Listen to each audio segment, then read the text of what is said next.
Hello, everyone, and welcome back to episode 4 now. We've done the Framing podcast for a whole month, which is crazy. My name is Ben, Charlie is here, and Craig is with us as well. We're going to be covering lots in today's episode. We've had such big films coming out, and some new episodes to talk about. Charlie, do you want to hit us with what we're going to be covering today? Yeah, so we're going to kick off today with a small game, fun game for you two to tackle. I brought some images along. It's going to be a fun guessing game to go through to start with. We've got two big things to cover. We're going to, of course, go over the last 3 episodes of IronHeart that have now dropped on Disney+. That's all wrapped up. And then we've also got, of course, Jurassic World Rebirth to cover this week. And then we're also going to be ranking the MCU shows and a few other fun discussions along the way. Okay. I guess first we'll kick off straight off with this first game.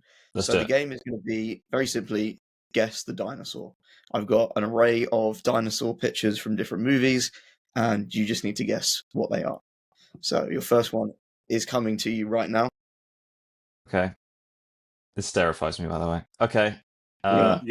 Okay. Are you confident, Craig? Do you want to go for it? I'm pretty sure that is Blue from Jurassic World, the raptor. Yeah, I'd agree with that. Yeah. That's the one. Okay. Here is your next one. Oh. Is his name Arlo? Is it Arlo? It's Arlo from The Good Dinosaur. The Good Dinosaur. Yeah. I only saw that once years ago, so I'm surprised about that. Okay, I hope you get this one. This one's probably the easiest. Yeah. Craig, do you know? Can I put my finger on it? It is from Jurassic World, isn't it? Yeah. It's the the name slips me. Take it away, Ben. Take it away. Is it the Mosasaur? Mosasaur, yeah. Okay, that's cool. The name. It's the angle. I could tell it from the bottom. Yeah. Yes. Okay, perfect. Here is your next one. God. Oh, wow. It's a little rogue one that I thought I'd throw in. You have got me with this one. Yeah, I'm not sure. No, I haven't got an absolute. It's not Pixar. It is Blue Sky, if that throws a spanner in the works. Oh. I would never have got that.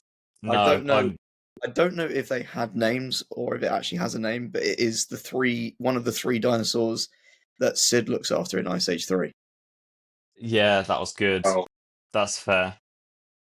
Okay, up next. I forgot about that film. I really hope you get this one. Okay. Okay. Yeah, I got this. Yeah, Craig, I think I know this. Go on, take it away, Ben. I think. Is it Rex from Toy Story? Yeah, it is. Yeah, nice. The cloud was a hint there. I loved that. I really tried to let the cloud out, but I couldn't. I was looking at it like his arms are famously like this, and he looks like he's really stretching up, which kind of threw me off at first. But it was the cloud that sold it. Okay, here's your next one. Oh, okay. Oh, wow. I actually can't tell if that's meant to be live action or animated. Yeah, it's live action. I can give you that as a hint. Oh, Christ. It's not going to be something stupid like Godzilla, is it? It's not. Okay, do you know what I mean? Like I was thinking you're going to throw it off with that. It's definitely a dinosaur. Is it a Jurassic dinosaur? It's a Jurassic dinosaur. Yeah.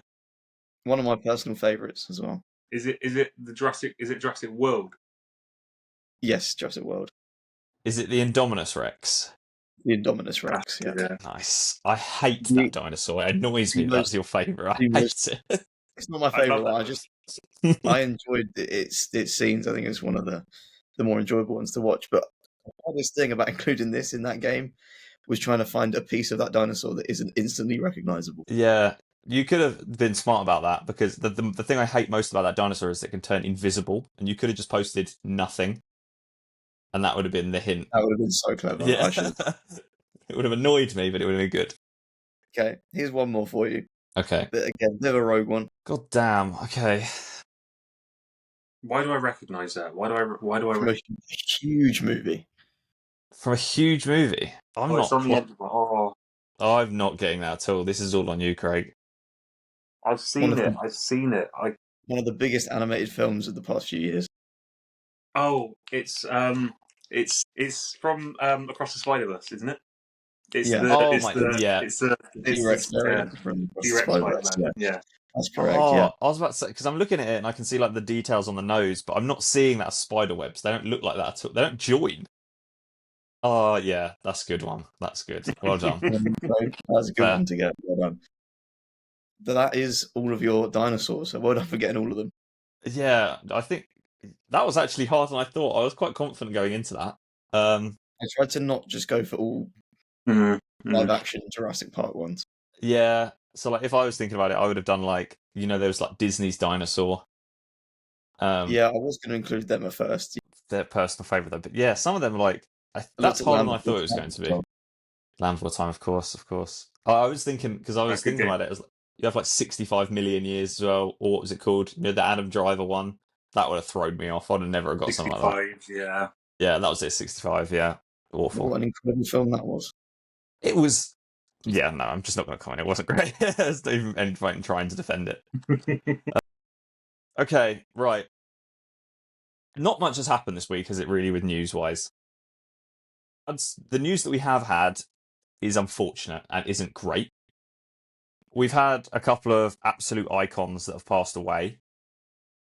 And maybe we can touch on some of them. Some of them are unfortunately kind of relevant to what's going on at the moment. So probably the most recent one is Julian McMahon passing away at age 56, most famously known probably to us as Doctor Doom in the original Fantastic Four. Crazy is all I can say. Like Yeah. a surprise, like huge. I mean, what can you No, say on these matters, isn't it? It's just so sad. It's terribly sad. It's just, Yeah. yeah, it wasn't something I was expecting to see at all. And like 56 is that's young, man. That's not old in any way. But I think on top of that, why it's kind of blown up numbers is obviously people are relating it for the Doctor Doom things. All the top comments and everything, even though it isn't the important thing of this situation, but everyone's like, he didn't get to watch Doomsday. Like, you've got that stupid part of him, but it's crazy, it's just sad. It's just sad. It's not nice at all. We also had the iconic Michael Madsen die as well. It's not been a good week, basically. Just legends passing away in their own field. And all of them aren't like old, which is I think the bit that gets me is it's just like it's very sad. But it's been a really sad week, not just for movies, but you got the likes of football star Diego Jota passing away. Yeah. Yeah, it's been an incredibly sad week for a lot of people, and it's just it's a really touchy thing to talk about, but it's just I think you just have to you remember what these people have done and how important these people have been, and they were young. A lot of them were very young, and it's a very, very, very sad thing to happen. Yeah, completely. Yeah. I'll move us on, just to not speak low for the episode, because it is a sad thought to have. But we'll move on to the Odyssey trailer, or the lack of it. What do we think? Well, I saw it obviously it was playing before Jurassic World Rebirth, which was great. I know a couple of people spoke online about the fact that people were releasing it, like recording it in the cinema, which I think is just a completely wrong thing in itself. Christopher Nolan has such a love of film, so when he's making this trailer and making this film, you think it needs to be seen in the cinema. And seeing it in the cinema, I thought it was great. It was just a 1 minute snippet teaser, but it's got me very excited. Very excited. Yeah, I unfortunately was one of them people that have seen it off a recording of a phone. I watched Rebirth early, so there was no trailers. So I didn't know it was a thing until Rebirth actually came out, and then I had to watch it on like this, on like someone's pre-recording. There's not much in it, I'll be honest. I think that's the point, isn't it? It's meant to be like a teaser clip, something. Yeah. And although I'm a huge fan of like the vibe of the film, the trailer didn't do anything for me, just because there's such a lack of. Do you know what I mean? Like, you can't gauge anything. That's even we talked, well, we talked about the poster last week. Everyone's like, "Whoa, what a poster!" I'm like, "It's nothing in it. There's literally nothing in it." And that's how I felt about the trailer. I think that's what Christopher Nolan does well, though. He doesn't give too much away, and he'll give you very little snippets. We don't get anything else for the Odyssey now, probably this year. I'd be surprised if we got anything until early next year for an actual full trailer. But I think the fact that we do get a little something from Christopher Nolan is just, it feeds that hunger for his next film, which I'm very excited for. He very rarely misses. if he does. So I'm very looking forward to this. Yeah, I agree. He's only like he dropped. We said this last week. He dropped all of like the news for the Odyssey like stupidly early, like days after the announcement of it even happening. So you're right. It's been quiet for a little bit of time. So you're probably right. This probably will be the only thing we see for a while now. He's going to drip feed it. But that's an IMAX film. That's going to be sick. Absolutely. I'm big fan. Big fan. But yeah, that's exciting. Anything else you want to talk about it? There's not much. There's not much to talk about. I mean, the only thing is obviously Tom Holland. We discussed Tom Holland last week for James Bond. I don't, that was a previous discussion. But just from that small snippet, it does look good. He does look good in this. That's the only thing I can say from that. He does look good. I can't really say much on it because I haven't actually seen it. It didn't play before my Jurassic World, and that's sad. I haven't been able to see or record. That's the thing. I think this is what Tom Holland needs because we've seen him in roles that just haven't been that good. He's not the best Spider-Man Peter Parker, in my opinion. He hasn't really had that role where he's been able to really thrive, and I think this is hopefully going to be it. Yeah, I think you're right. Even like the more adult roles that he's done, no one watched, which is kind of sad, if that makes sense. Like, there's clearly a reason no one watched him, not in a bad way, but like people will watch this not because of him. They'll watch it because it's Christopher Nolan and stuff. And now, conveniently, Tom Holland's there, and this is a chance for him to prove himself, kind of thing. And the actors he's alongside, he kind of has to step the game up. Otherwise, you're going to be the weakest of the bunch, quite badly. Exactly. He's got to stand out. So, yeah, that's exciting. Because Robert Pattinson's in this, isn't he?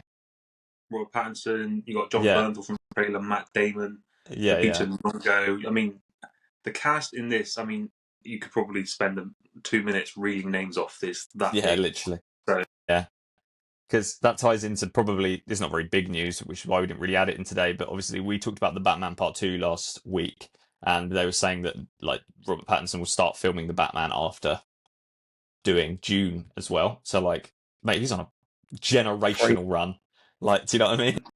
Dune starts filming tomorrow. I'm pretty sure it does start filming tomorrow. I saw online somewhere. So he's doing that, and then hopefully by the time he's done that, he's straight into the Batman Part 2. Insane. So. He's doing like someone had a run like this last year, didn't they? Like Nicholas Hoult had a crazy run of films, didn't he? He was like, and Pedro Pascal as well. You know, when they're just like they release like 4 things a year, and Nicholas they're all crazy. He had like 4 films in the last 4 months of last year, and then obviously Superman this year. I mean, the guy just works complete overtime, and he's got a kid. So I mean, he must be just insanely busy, and the fact that he's still doing it, respect to him. Yeah, well, next couple of years will be good, strong as well. All people that we love. Cool. We had a little bit of a snippet of our Mole Man for Fantastic Four. I don't care. It's the honest truth. I don't know what role that's going to play or relation to. Maybe that's why I don't care, is because I can't see what that has anything to do with what we've already seen. I think when you've got the likes of the Silver Surfer, you've got the likes of Galactus. You know, the potential rumours of Doctor Doom being in this. You think Mole Man's just a very insignificant detail. I mean, Paul Walter Hauser, I think he's good for it and he looks good for it, but like you said, he's very insignificant to the likes of the rest of the cast. So yeah, it is what it is. I wonder if it'll be like the Incredibles. So like, weirdly putting Mole Man with the Underminer, but as in like I don't mean it like that. I mean it more like, you know how like the Incredibles, it like starts and ends on a fight that's already halfway through, and it's just introducing them as a heroes, and then it ends in the first 2 minutes. Do you know what I mean? I could see him being like that. Like he's a local villain to kickstart you into the Fantastic Four storyline, into something. Either that, or he's going to be stupidly like on the front of a newspaper, and that'll be it. Do you know what I mean? It'll be something so significantly small. Yeah.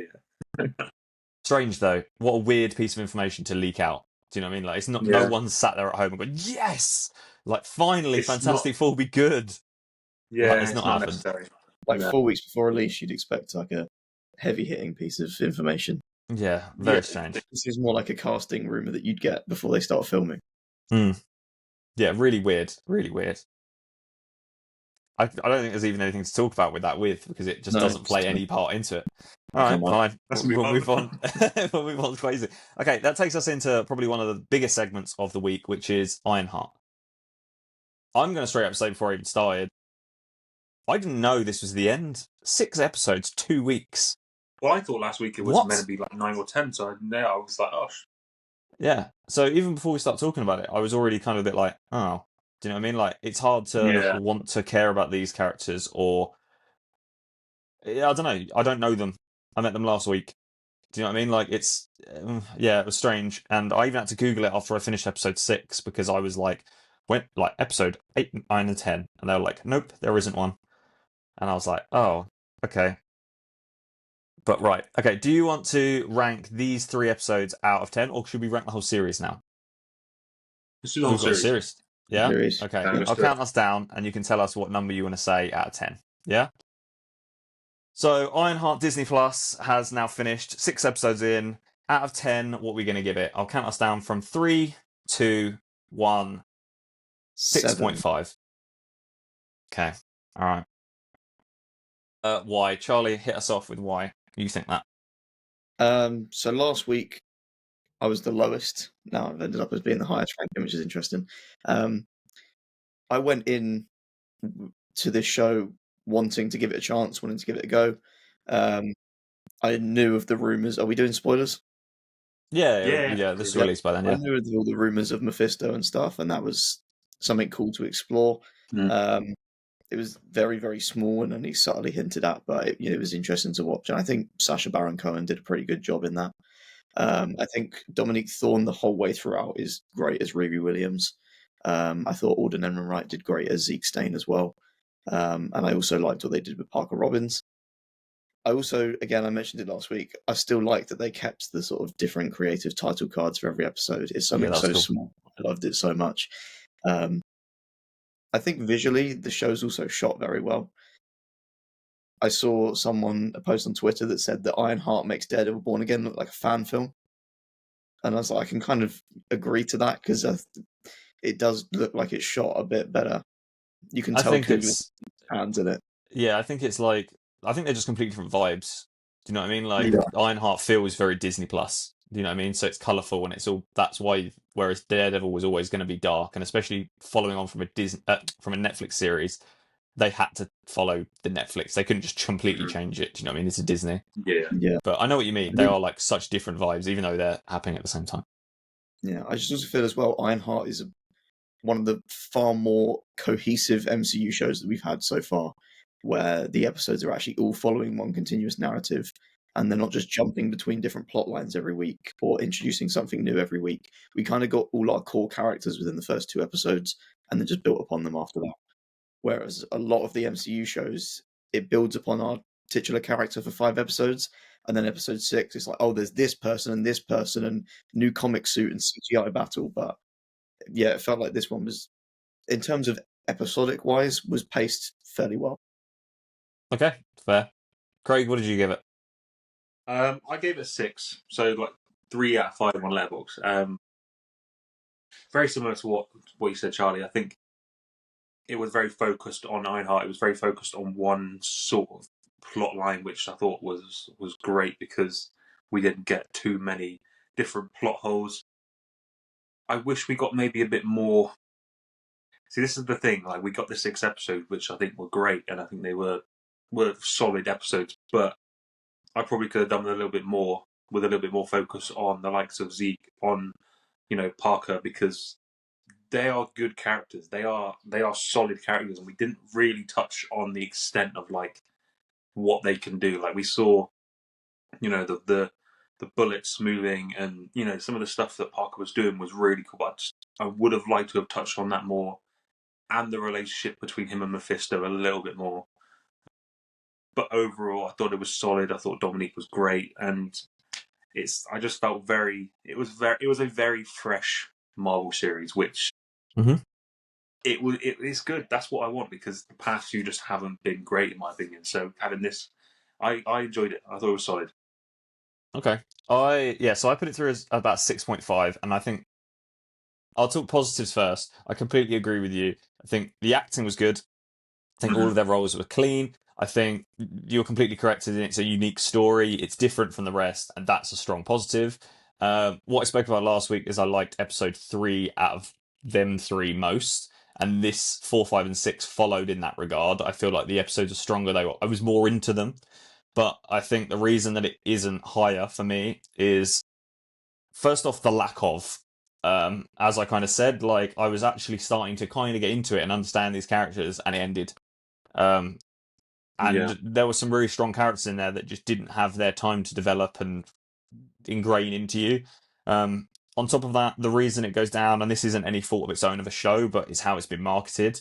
3 episodes over 2 weeks, that's 6 episodes in total. How can anyone love anyone or develop into a character or let it climb into our MCU rank we do in a minute if it was done in 2 weeks? Do you know what I mean? That's really hard. And I think this is the shortest show I think we've got. I think like something with that as well is like you said on the marketing. I know they supposedly pay Robert Downey Jr. some money and stuff for it, but there was also a lot of speculation, however long ago now, that this show was not even going to make it out on air. This is all going to be cancelled and binned off. So I just feel they haven't really given it. They just thought, oh yeah, we'll give RDJ some money. He can go and push it out. Like, you've got a show here that is actually very solid. It's executively produced by Ryan Coogler. I'm pretty sure he was on it. Like, you've got a good cast. You've got Mephisto finally showing up. You've got a very solid show. Push it out a bit more. Like, give it its due. Like, because the way it ended is, like, obviously it hasn't really touched on anything for the series, but the way they've left it, whatever they're going to do, this show is important now. Do you know what I mean? Like, Mephisto coming back in, whatever they decide to do with it, is a big thing, meaning people need to watch it. Unfortunately, I'm going to say that half the audience probably won't. Because first off, they either don't know anything about it, or they've heard the initial negatives that, like, we've just spoken about. I didn't like as well how, this sounds really stupid, but, like, Ironheart isn't really in it. Do you know what I mean? Like, the iron suit is, first off, used for the first, 3 or 4 episodes as, like, an Uber for 4 episodes. And then when we finally got something cool at the end, I was expecting, like, whoa, okay, I'm ready. Like, this is a finale. It's going to be, not saying I'd want that CGI fight that we get every time, but I would have liked more than the 2.5 minute 2-punch fight.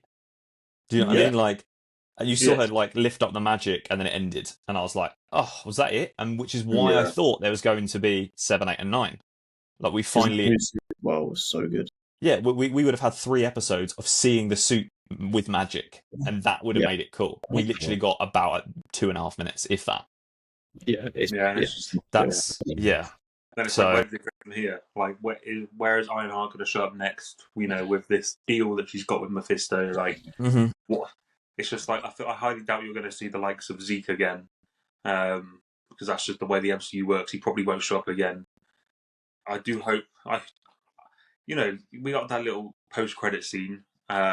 There's speculation for a season 2, but it's just like, if they haven't given it the dues of this, are they going to do a season 2? Are we going to see these? Where are we going to see these? So I hope we get to see more of what we've seen. That's all I want. 100%. I think anything magic is crazy powerful in the MCU. Like, always has been. You've got your Darkhold, you've got anything Doctor Strange related, whatever. And now adding that into an Iron Man suit, basically, you can't just push that to the side. Do you know what I mean? Like, bringing her into whatever she ends up being in next, she has to play quite a significant role. And they're really going to have to figure out what they're going to do with that. Because if the next time we're going to see her is going to be in, like, a really core movie or something, they've got to recognise that, first off, we haven't seen it yet.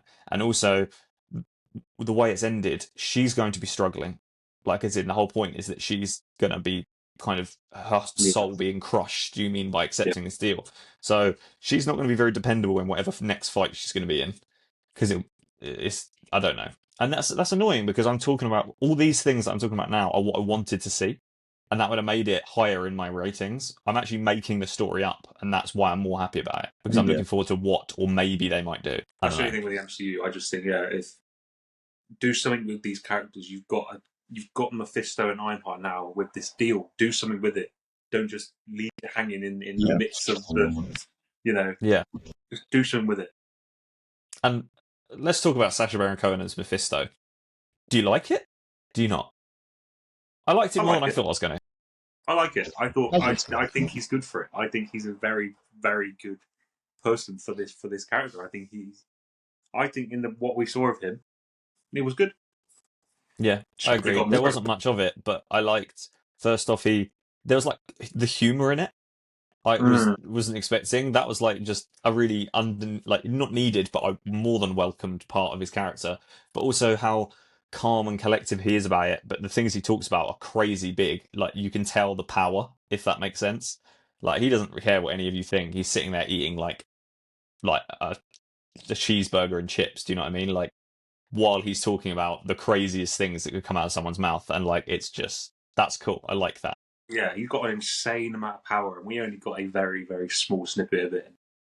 You know, I wouldn't be surprised if he showed up in the likes of Doctor Strange 3 that we're probably going to get sued. And we just need to see the scope of what he really is. Like, you've finally given us Mephisto out of all of these years. Now show us what he's capable of, because he is capable of so much. I agree. Yeah. Yeah, he kind of has to. There aren't many magic users in the MCU, right? So you kind of need to pull them back somewhere, because I can't see Ironheart and Mephisto being now that's like her villain. Yeah. Doctor Strange needs to come out somewhere. Scarlet Witch needs to appear.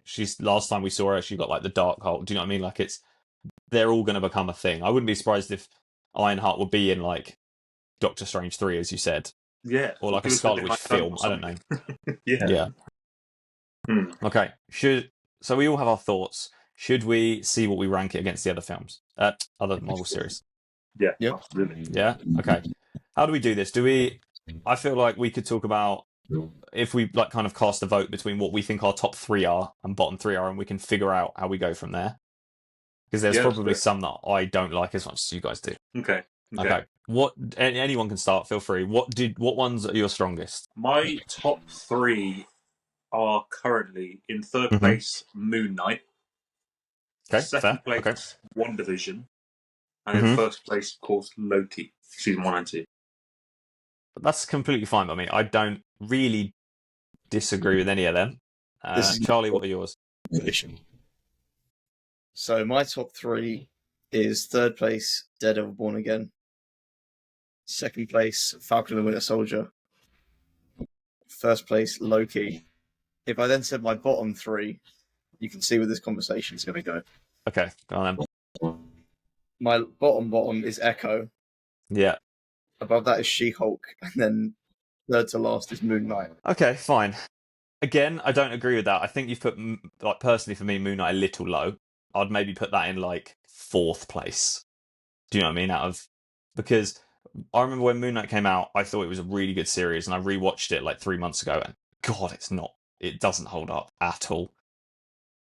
I remembered it being really like new and funny, but it made me cringe the whole watching it a second time around. Mm-hmm. What am I going to say? I'm going to put. Okay, we're doing 3, 2, 1. Are we? Okay, fine. Let's do WandaVision in third place. I'm going to put, surprisingly, Falcon and the Winter Soldier in second. I think it was a lot more serious, and it had some, like, probably of all of them, has the most that's now followed through into a next story. And then I'm going to put Loki in first place. I think my last place are going to be, this sounds really bad, I actually don't care what order you put them in, I just need them down there, is Secret Invasion, Echo, and probably She-Hulk. Oh, I haven't ranked Secret Invasion. I think we're probably very all similar on that then, because my bottom 3 are She-Hulk, Secret Invasion, and Echo. Yeah. No, I've actually missed Secret Invasion. That would probably go below Moon Knight. Okay. If I was to do it myself, and then you guys can chime in, kind of thing, I would do it in order of first place to whatever it is, 1 to 11. I would do Loki, Falcon and the Winter Soldier, WandaVision, Moon Knight, Hawkeye, Daredevil or Ironheart next. Unsure. I liked them probably like this in turn. Agatha, I don't care the last 3. She-Hulk, Secret Invasion, Echo. Just any of that order. Yeah, I'm probably very similar to you. I've got Loki, WandaVision, Moon Knight. I've then got Hawkeye. Hawkeye was better than it was fun. It was more than I wanted. Yeah. And then I've got probably Ironheart just above Daredevil Born Again. I did like Daredevil Born Again. We got some really great moments, but it just was just too scarce and sort of story for me. So I've got that there, and then I've got Miss Marvel, Falcon and the Winter Soldier, Agatha, and then Echo, Invasion, and She-Hulk at the bottom. Yeah, I would agree with that. I've got Loki at 1, Falcon and the Winter Soldier at 2, Daredevil at 3, Hawkeye at 4, WandaVision at 5. Then I've got Ironheart, Miss Marvel, Agatha, Moon Knight, Secret Invasion, She-Hulk, Echo. Yeah, they're roughly similar. I think you threw it off a little bit with where you've added Moon I Knight. forgot what. Yeah. I love Moon Knight in the comics. Yeah, so do I, which is why I'm upset by it. The show for me loses a big part of Moon Knight in that I love that we explore his mental trauma and everything that he's going through, and I think they do that incredibly well. But we lack the side of Moon Knight that is the mercenary, and they cheapen that with these blackouts that take away the moments of the series that could have been some really cool action set pieces that we completely lose. I think I will give it that it probably, for me, has the best first episode out of any of these shows. When the first episode of Moon Knight dropped, I was hooked, but it quickly loses that ball in episode 2 with, for me, far too much comedy for a Moon Knight show. That we then end off with a massive kaiju fight, which is not where I thought Moon Knight was going. I think there's some really great stuff in Moon Knight. I think Oscar Isaac does a good job all the way throughout. I think he's definitely the standout of that show. But for me, there's a lot of issues with Moon Knight that often get overlooked. I think as well the CGI isn't the strongest in Moon Knight. I think the suit looks plasticky quite a lot of the time. It looks more like I'm watching a Hot Toy stop motion sometimes than a live action MCU show, but we all know that the MCU CGI struggles of those years. Yeah, true. There is stuff to like in Moon Knight. I'm not just like throwing it at the bottom and saying, oh, it's trash. Yeah. But I think it's literally 50-50. Like you could put it in like slap bang in the middle. Because like people that I speak to either love it or they hate it. It's like the Marmite show. Yeah. Yeah. I don't really see it end up in a lot of people's middle. They either really, really like Moon Knight or they really, really don't like Moon Knight. That's why we're rating it as a group. That's why I said it goes in the middle, because it literally is as good as it is bad. But that's like another reason why I put Falcon and the Winter Soldier so high, is because when I watched it, I wasn't thinking when I was watching it that I was enjoying it as much as I was. It's now I think about it now, it was quite core important to what we had, and a lot of them moments are still kind of recognized now. Like it was literally brought up in the most recent Captain America. It was brought up in Thunderbolts. Like, do you know what I mean? They're still referring back to a series that not many people liked or watched, which clearly proves its kind of importance. With things like Loki and WandaVision, both of them really strong, and both of them have very core parts to the story. We just haven't had the next part yet. Do you know what I mean? Like, as in, we haven't had Scarlet Witch come back and start explaining things of all the things that have happened really yet. We have like little touches of it with Agatha, but it's not there yet. Yeah. And Loki, well, where we left Loki, that can't be not addressed next time. Do you know what I mean? Like, it's crazy. So they could probably go up even higher depending on how they follow on with it. I feel like Falcon and Winter Soldier is the only potential one, now I look at it. Yeah, the only potential one where they've actually done anything about what they did in a series. Echo, no idea. Agatha hasn't been touched since. Daredevil, they were trying to regain what they did from Netflix and bring him to here. Ironheart, we've just got. Hawkeye basically hasn't been touched since. Moon Knight, I think genuinely they've given up on it. I don't think that's going anywhere now. Miss Marvel also completely ignored since. She-Hulk completely ignored since. I think I said Secret Invasion already, but also ignored since. There's only actually 2 shows there that they've even noticed happened since it ended. Yeah. And that's the biggest problem that we literally just had this conversation about. Ironheart is what's happening in this series is quite important, and then they don't reference it ever again. Like, we've just added Mephisto to Ironheart. If they just ignore that for the next, do you know what I mean? Like, that's crazy. It's like it's the same argument they did with the Celestial in the Eternals. Do you know what I mean? Like, you've just had a Celestial climb out the side of a planet and no one noticed it for 3 years, basically. Um, Yeah. I think we agree on that. Like, so strange, isn't it, how we're now rating series over the films? Like, what happened? I don't know if that's a good thing or a bad thing. Very weird.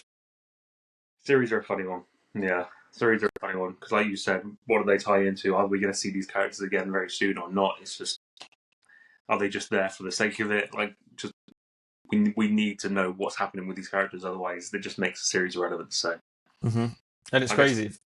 Yeah, if you've got 6 hours of Ironheart or 9 hours of another series, 9 hours is a lot of time to have one character, and weirdly, they still feel less developed than you get them in one film. Yeah. How does that even possible? I don't even know.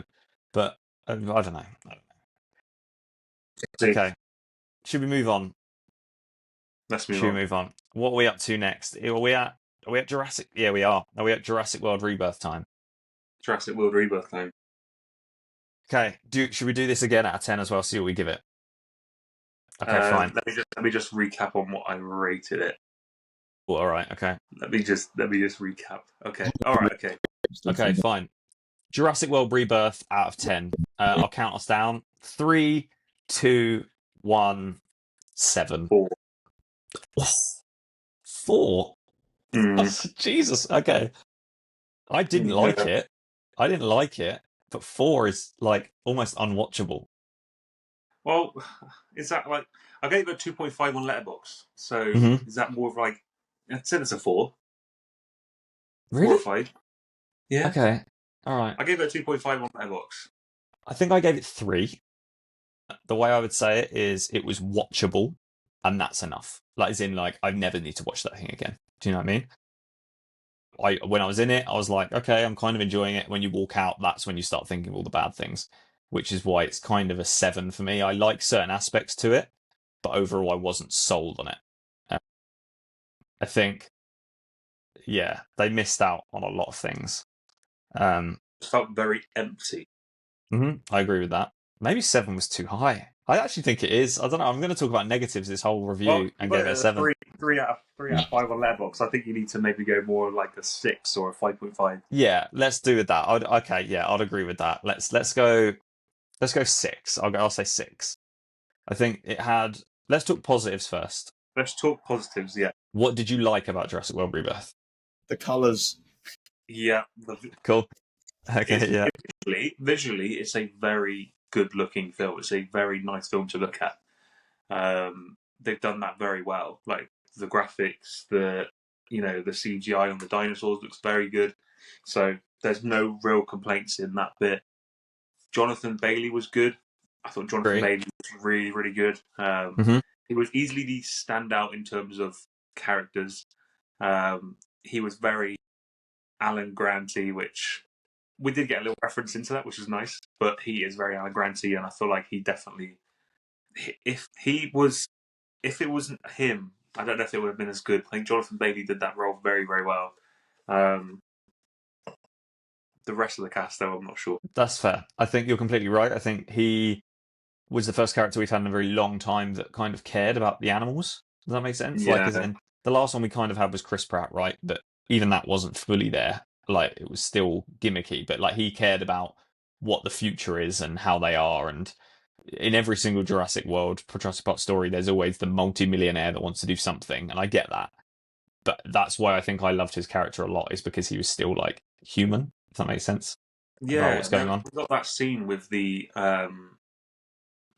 name escapes me because I'm just so that scene where he's in the field and he's with that giant dinosaur and he's Titanosaur, he's touching the leg and he's having a little emotional moment, and I thought that was great. It did hit me a little bit because I thought that's a really big moment for him. He loves his dinosaurs. He's a paleontologist, just like great. And that was a really, really great moment. That was the best moment of the film, I think. Wow. Okay. Because I've seen people talk about that and completely talk about your point about how beautiful the scene was, but a lot of people talked about how much that it looked awful. So a lot of people talked about how from a like a CGI backdrop of them walking a thing, cool, and then when he goes up and he touches the leg, they were talking about how like it looks so awful, like it's clearly a practical effect, and they hated it. And I see both sides, but I do agree with you. It was the most human moment. It reminds me of that first scene, you know, where she like, turns her head in the first Jurassic Park film of like, oh my god, it's happening. So yeah, I agree with that, and I do think he is the strongest. Yeah, yeah, I think he is the strongest part of the film because of his intentions, if that makes sense. All the other characters, I still don't know anything about them, and I think that takes me quite well into my point. Is I think my problem with the film is it opened so many questions and didn't answer any of them, like at all. Yeah. You know, the marketing promotes what's it called, like the D-Rex or whatever. So glad I got all 3 minutes of it. Yeah. It did absolutely nothing. They didn't really explain it at all. It didn't really do anything. It And that's gutted because you the bits that we got were insane. Like the red lighting with obviously the flares, beautiful. Yeah, love that. insanely good. The helicopter scene where it's like in his mouth. Oh wow, yeah. That annoyed me so much. Maybe I hope someone else noticed this because I watched it with my friend Jordan and he noticed it first. He literally turned to me and like looked at me with a straight face. Helicopter's coming. You can hear it coming. The smoke goes over, and then he's just got it in his mouth. And there was absolutely no audio that he caught a helicopter. I don't know if any of you noticed that. The smoke clears, and he was holding the helicopter in his mouth, and there was no sound of like a bite or a crunch or anything. It was flying, and then it was just in his mouth. And like we literally looked at each other like, "What was that?" Like I get it was meant to be a surprise, but them sounds were meant to make you go, oh no, something's happening in the smoke, and there wasn't. It was literally they just forgot. I get that. That looks stupid.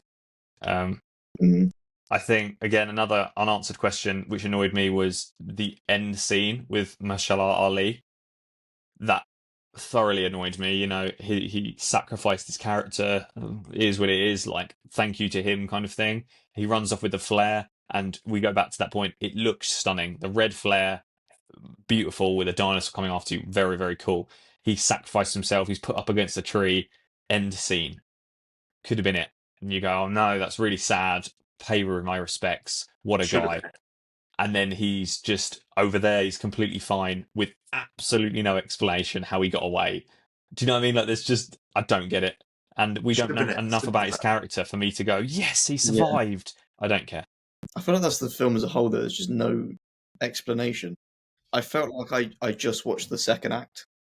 There wasn't much of a setup. It's got one of the most abrupt endings I've ever seen. There's all these discussions about, what are we going to do with this case? Like, there's got to be a more moral way to go about this. We don't even see where it goes. Yeah, no, you're completely right. Yeah. They just get everything they need and do nothing with it. Yeah, no, you're right. And like our main character, our selling point of the film is Scarlett Johansson, right? I know absolutely nothing about her. Like, I felt like she was barely in it. She was. There was that scene on the boat where her and Mahershala Ali's character are talking about someone they've lost. The loss of his son or something. Yeah, that was. Yeah. I just felt really weirdly awkward watching that. Like it was like really badly acted. Like, which really annoyed me coming from these two actors. Like, that felt really really cringy and awkward. That was such a forceful scene to try and give someone a backstory, and it just didn't it was. work. Let's put in what they're about. You know, these mercenaries. You think? I felt like it just like encroached on their private conversations. I wasn't supposed to be there. Yeah, literally. I felt my third weird. Like, what's It was strange. It was strange. That's the kind of conversation you could have paid off with if he did sacrifice himself properly, because he was like, he's going to get back to someone this time. Yeah, like something emotional with his son or something. He didn't get back to this. He would not have made it out past that D-Rex. No, like he was literally sitting in like a tree stump, a meter away from you. Like how, and the D-Rex runs away. Like how are you getting out of there? Like how are you not? Yeah. How are you walking away without no injuries? That D-Rex is grabbing you and eating you. What did you do? Wave a flare and just, I'm off, mate. See you later. Yeah, I don't know. What did you think of the other family? I didn't care for any of them.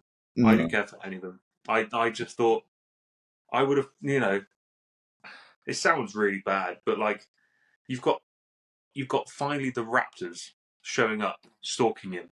Like I know you get to see the other big, the other big dinosaur come in and eat the raptors, which fair enough, you get to see a teaser of that. But why these characters?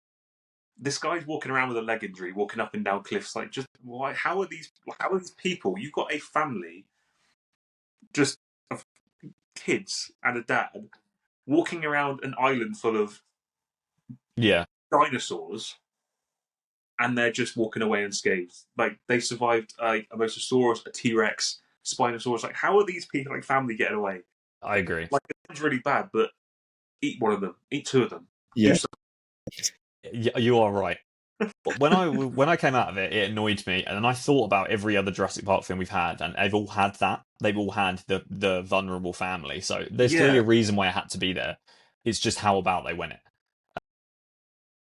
I do agree with you. I would have loved just one or two of them to die because it would have made you feel a bit like, oh no, do you know what I mean? But like they were surviving everything. They were just fine.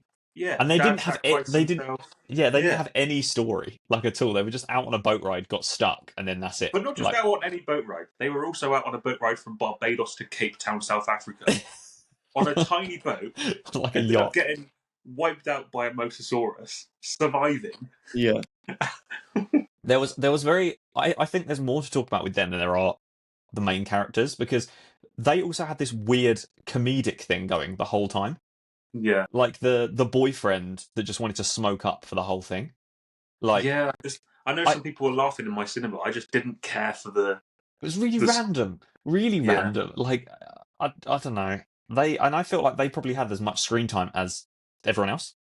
Yeah, and played no role. And this is a personal thing. This is my thing that I didn't like about Jurassic World Rebirth. Every film has to have the selling gimmick. The minion, the Grogu, fucking Dolores. What is that? That annoyed me so much because if you're going to add it to a thing and let it be the selling factor, fine. Like, okay, it is what it is. But let it do something. Let it have I was thinking, right, at the end of the film, they're stuck behind them like jail cell things. You've got the dinosaur coming up behind them. You've got the dinosaur in front. Oh no, we can't fit through the fence and someone has to reach and press the button. All I needed was that little dinosaur to walk and press the button or something. Do you know what I mean? Let it play a role of the story. Yeah. It just sat in her backpack for the whole thing. And it did nothing. Absolutely nothing. When it comes to that. You know that little Dolores thing is going to show up in every superstore, and you just think it's like a marketing strategy. It was awful. Yeah. It was like it ends up. I know why they do it. It's just it annoys me that they do it. Mm-hmm. It ends up undermining a plot point because as well they talk about how the dinosaurs have gone to this place in the equator because it's the one place that they can actually survive. True. And she just takes him off in a backpack. Yes, she does. He's dying. He's really dying. He's dead now. He's dead. Yeah, what happened to his mum as well? Like, he lived on, like, Snickers bars. That was another thing that annoyed me. This film was product placement 101. Did anyone else notice that? Again, I went and saw this with my friend Jordan. He's not a huge movie fan. The opening scene of Jurassic World Rebirth is a Snickers bar that did everything. If that Snickers bar didn't fall in there, that wouldn't have happened. Yeah, like, this is like a super scientific confined area. They're wearing like stupid hazmat suits and he's got a Snickers bar dangling from his mouth. That annoyed me straight away. And then it just blows through the wind. Oh. And then it went into like a locked room which scans to make sure everything's clean. Didn't pick up the Snickers bar, which is crazy to me. And then it blows up an entire facility. This whole film because of the rain. Oh. Yeah, crazy product placement. It's like you said, like they're in a secure, sterile facility, and they're just a guy. Like, there must be another way they could have done that movie, which would have caused some sort of disaster. But at the same time, that was completely irrelevant. Mm-hmm. Irrelevant to the entire story. Like, they could have still gone there 20, 17 years later, whatever it was, to still get those samples. They didn't need to have the Snickers advert at the start. It just felt so. The thing I'm trying to not let annoy me is that all of these points that we just raised are references to the originals. They are, because you had the guy that was like drinking Dr. Pepper all the time on his computer, sliding it all off. That was there. There was so many little things that they were clearly nodding back to. Like the original Jurassic Parks had a comedy humor. Like there's the part where like the Brachiosaurus sneezes in her face and he's like, "God bless you." Like it was there. They kept the. It felt so forced though, and I didn't like it at all. Yeah. Yeah, yeah, I don't know. I felt like this film was the Star Wars Rogue One, the Alien Romulus of the Jurassic Park series, but not in a good way. Do you know what I mean? Like Rogue One and Romulus, everyone was like, yes, it's like I a love Star Romulus. Wars Yeah. story. That's what I'm saying. They were really good. They were overhear stories of the main plot. This was that, but just wasn't good. It's such a shame because like you've got a story here about mutated dinosaurs, the horror aspect, which I thought we were going to get more of. We didn't get any dinosaurs. Like we didn't get. We got 5 minutes of a T Rex, which I mean, I don't know if I'm wrong in saying this, but if you got an island just of the mutated dinosaurs, why is the T Rex there? How did the T Rex end up there? It's one of those things where That's what a really happened? interesting point you make there because first off, I will say I don't know if any of you have read the Jurassic Park book. I have read it, and that scene is from the book. So that was probably one of the Was first the things they put in water it. scene? They've Okay. changed it slightly. So in the book, it's dark, and they're on the raft, and they're going through, and they don't know the T Rex is there. And in the book, they go underneath something, and the rain stops, and they're like, "What? Well, that's weird." And they look up, and the T Rex is above them, and the rain has stopped on his head in the dark, and that's is meant to be like a horror aspect to it. So they clearly tried to bring something from the book back. Respect that. But my Yeah. other point is hate I hate the whole mutated dinosaur thing. Dinosaurs are cool and scary enough. Why do they all have to have some weird mutation? And of all the islands you could have gone to, they've added a new island again, kind of thing. Do you know what I mean? They're like, it's very annoying. It I'm felt not a very fan of it. lazy. And you're completely correct in, I don't like the mutated story, but if that's what we're going to do, at least make it all mutated. There's just normal things there that just Yeah. don't play any role. I Yeah, you've got saw little Dolores there walking around. with, You've got yeah, the like the Titanosaurus. I What don't is? understand. Yeah, I are saw they a fan mutated or theory not? that the T Rex that we saw was the baby T Rex from Jurassic Park 2. Okay, yeah, Yeah, probably. What does that give me? Do you know what I mean? yeah, There's not. It's yeah. not like I've gone. Oh, beautiful. That plays That absolutely isn't a nothing. It theory didn't that I do anything care to me. about. Well, what a Yeah, payoff. Yeah, exactly. So I mean, yeah, this is so worth it. But no, I feel Jurassic World was a money well, Jurassic World in general, all of them have been like a money grab that aren't yeah, and this respecting the will make original money. stories in any way. Yeah, yeah, Rebirth, like I said, when I was in it, I was like, you can't not enjoy it while you're there because you're watching a dinosaur film. Dinosaur films are cool. It's as simple as that. When you walk away and you think about it as a movie, that's when it becomes a problem. Um, I love dinosaurs. I love dinosaur films. And you go, awesome. 8-year-old me is going sick. And then you go, as a movie lover, I don't like it. Do you know what I mean? You're just like, that was yeah. so unnecessary. And I felt that this film, as we talked about unanswered questions and stupid endings that didn't do anything, I think that's because they're trying to test the waters to see, do I have enough money to make another one? But if I don't have Yeah. enough money, it also is fine to end here. Do you know what I mean? They don't care about a future. I mean, No, it seems like it's going to make like $1 billion. It's doing like a It will 260 do. million 100% will do. I think. it'll make numbers, but it's just where could you go from here? The final thing I wanted sort of to add was what what does the title Rebirth mean? I didn't really Yes. understand what that meant with the whole Hadn't story. even thought about that. Like where, like Is you've it? got like Fallen Kingdom because obviously the volcano erupts and they're all gone. It's Makes sense. Yeah. somewhat the Lost World. They're going to explore the Lost World. Like what does Rebirth? I don't know. I'm getting probably a bit too deep here. What does Rebirth mean in this whole Is it story? is I it don't meant to be referencing the goal of why they're there, as in like the medical savior, the Yeah, rebirth of medicine and saving, but also that wasn't the goal when they went there. They just wanted to sell it off to the rich. Do you know what I mean? That's not really. it didn't really live.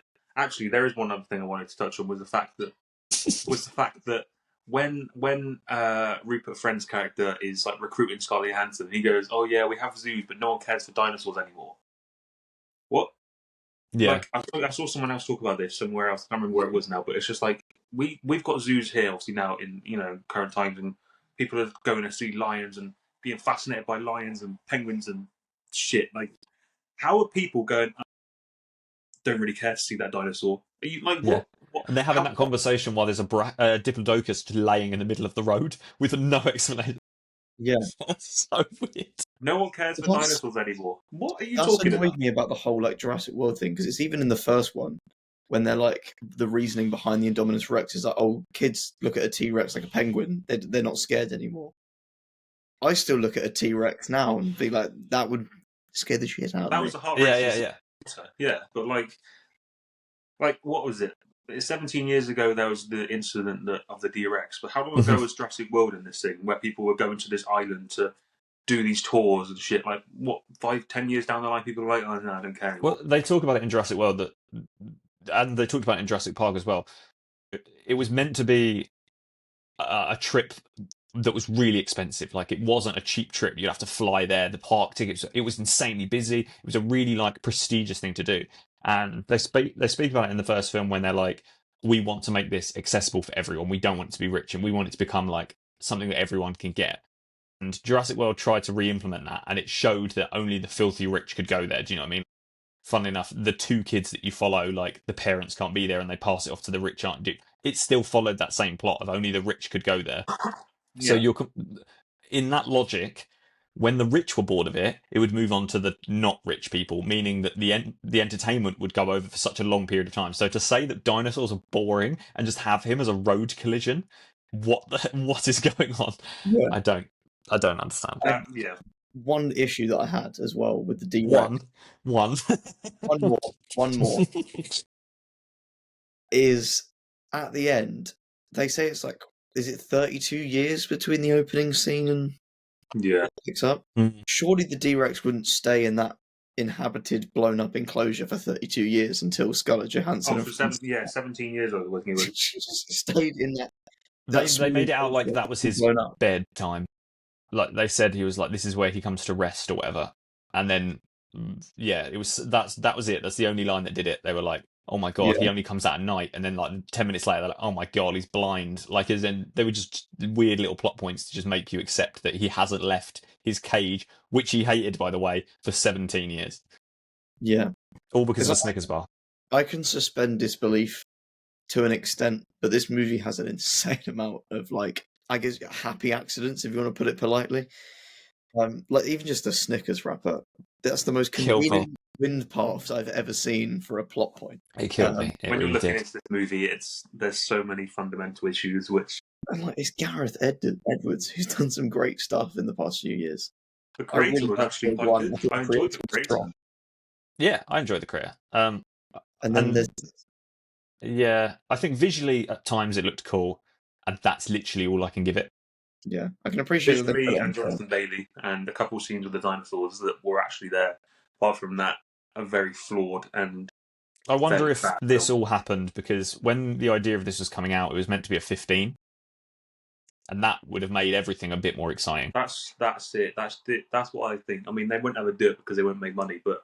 And as soon as Universal stepped in and go, we need Dolores, you lose all of that, and now becomes a family-friendly comedy. If you want to go like the books, if you're reading like you talk about the books, you need to go down a horror route with these things. I know they never will because they won't make money, but if you had a horror aspect to it, it'd be great. The opening scene of the Jurassic Park book is some little compies eating a baby's face. That is the opening scene of the book. Funnily enough, they haven't put that in the film. But you imagine if all the way back from Jurassic Park 1, if that was the vibe we went for, they would be like horror legends by now. I think we'll get it.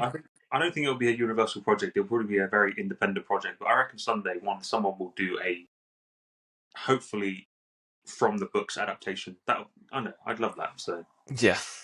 I can imagine I started this conversation 7 out of 10. Yeah, no, I was so incredibly wrong with that. Either way, yeah. at least from now to finish up, we've got Superman this week. Wow. So next week's discussion is going to be a lot better. Yeah, no, you're completely correct. Have we got any series or anything to talk about next week, or is it just Superman? I think a big discussion on Superman. I think Superman's enough, isn't it? We're ready to go. Talk about beautiful, nice. We should just have a big discussion on Superman, how it compares, and what we think about the DCU and all these. Got mine as well. Yeah, sick. Nice. So big discussion on the event you went to last week. Let's talk about all about Superman. The Superman special is coming next week. So beautiful. Look forward to it. We can end it there then. And what a sign off. Cool. Thank you very much. What an episode. See you next Wednesday at 6:00. Goodbye.